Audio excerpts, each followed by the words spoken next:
Assalamualaikum warahmatullahi wabarakatuh. Alhamdulillahirabbil alamin. Allahumma shalli ala sayyidina Muhammad wa ala ali sayyidina Muhammad.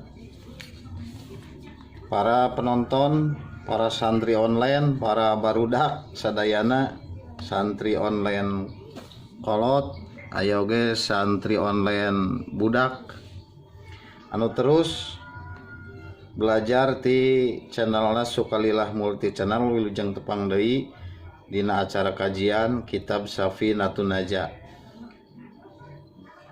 Dina video ieu urang ngabahas pasal anu ka-30 hiji nyaeta tasdidna tasyahud nya. Dina 88 tasyahud ieu aya tasdid anu ku urang ulah dipiceunan. Jadi tasdid we ulah dipiceun. Nah, supados teu panjang teuing videona urang lanjut wae. Bismillahirrahmanirrahim. Paslun pasal ka-30 hiji tasdidatu tasyahudi ari tasdidna tasyahud ihda wa isyruna eta aya 20 hiji. Jadi sadayana tasdid tasyahud teh aya 20 hiji. Khamsun fi akmalihi wasitatu asyara fi aqalihi. Nu 5 eta dina kasampurnaan keur nyampurnakeun tasyahud. Nah anu 16 dina saeutikna tasyahud. Mana anu 20 hiji teh urang baca hiji-hiji. Bismillahirrahmanirrahim. At-tahiyatu ari tasdidna lapad at-tahiyatu ta ieu ku terus ditulis ya. Alatai eta luhureun ta wal ya'i jeung ya. Jadi dina lapad at-tahiyatu tah. 2 ta tos 2. Jadi at-tahiyatu. Nah. Al-mubarakatu sholawatu ala sodi. Ari lapad al-mubarakatu sholawatu tasdidna teh ala sodi eta luhureun sod. Tadi dia. Jadi at-tahiyyatul mubarakatus sholawatu. At-thayyibatu ala to'i wal ya'i. Dina lapad at-thayyibati aya 2. At-thayyibatu. At-thayyibatu. Lillahi ala lamil jalalati. Tasdidna lapad lillahi luhureun lam lapad Allah. Lillahi. Assalamu alaika. Assalamu ari tasdidna lapad assalamu ala sin. Assalamu alaika. Assalamu alaika. Ayyuhan nabiyyu alal ya'i wa nuni wal ya'i. Di dia 3. Ayyuhan nabiyyu tah. Ayyuhan nabiyyu urang gedean tulisanna meh jelas tasdidna. Warahmatullahi ari tasdidna lapad warahmatullahi ala lamil jalalati eta luhureun lam lapad Allah warahmatullahi. At-tahiyyatul mubarakatus sholawatut thayyibatu lillah. Assalamu alaika ayyuhan nabiyyu wa rahmatullahi wa barakatuhu. Jadi dina wa barakatuhu mah teu aya. Saterasna assalamu alaina. Assalamu ala sin luhureun sin. Assalamu alaina wa ala ibadillahi. Tasdid lapad wa ala ibadillahi luhureun lam lapad Allah. Wa ala ibadillahi as-solihina luhureun sod. Solihina ala sodi eta luhureun sod.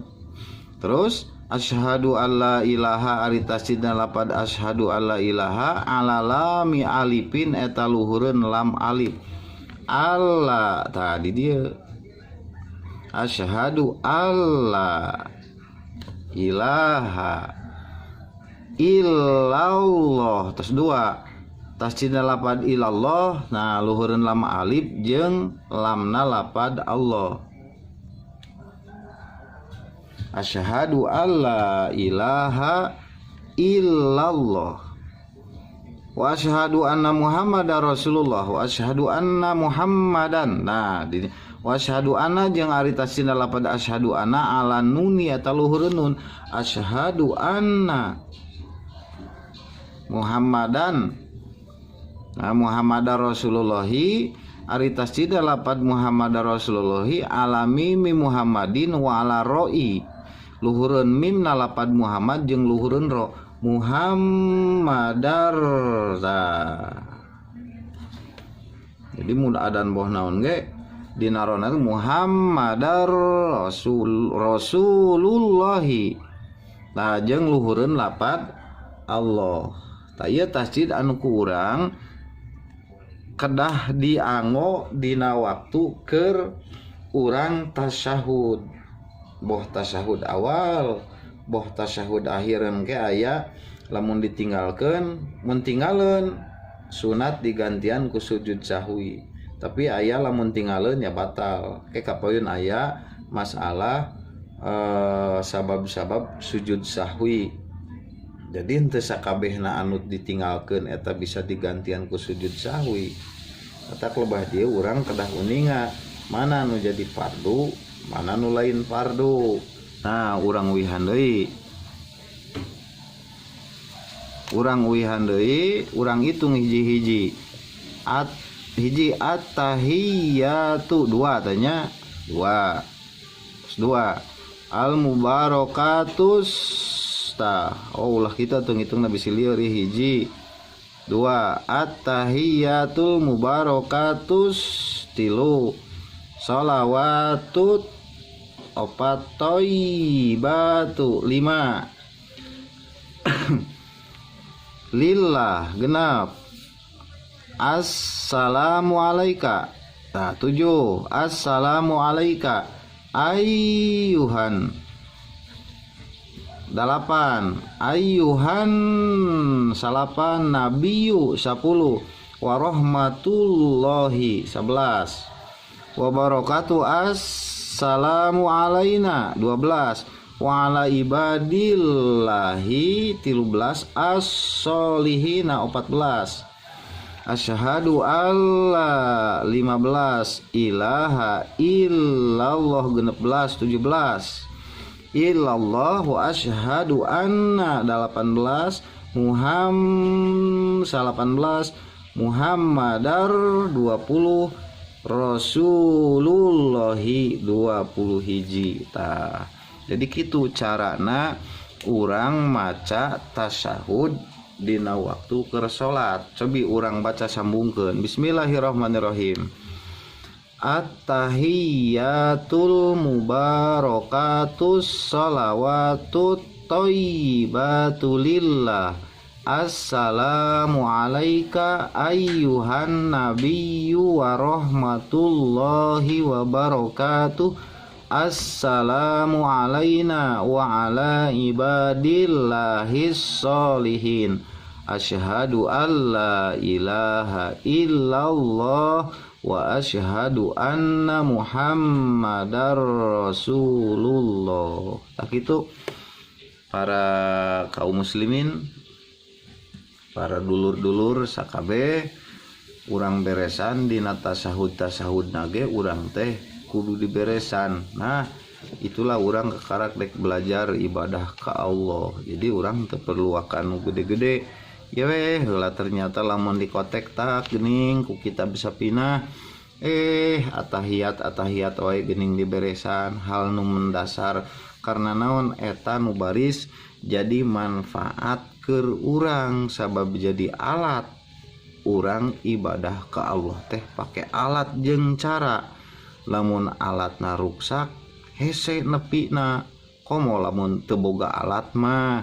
Nah ternyata tasdid wae bisa jadi alat urang keur tepi ke Allah tasdidna hungkul kitu para wargi sadayana. Mudah-mudahan tiasa dimengertos, mudah-mudahan tiasa dipahami ku sadayana manfaat keur nu ngupingkeun keur nu nganggona diantos lamun anu teu ngertos atanapi naon bae tiasa naros di kolom komentar. Entong hilap, subscribe, like, and share ieu channel lamun memang manfaat kanggo para wargi sadayana, mudah-mudahan janten amal kasayan kanggo urang sadayana. Amin ya robbal alamin. Cekapen sakitu dina video ieu insyaallah pasal ka-32 nyatana tentang aturana baca sholawat anu diucapkeun keur waktu urang salat. Akhirul kalam, wassalamualaikum warahmatullahi wabarakatuh.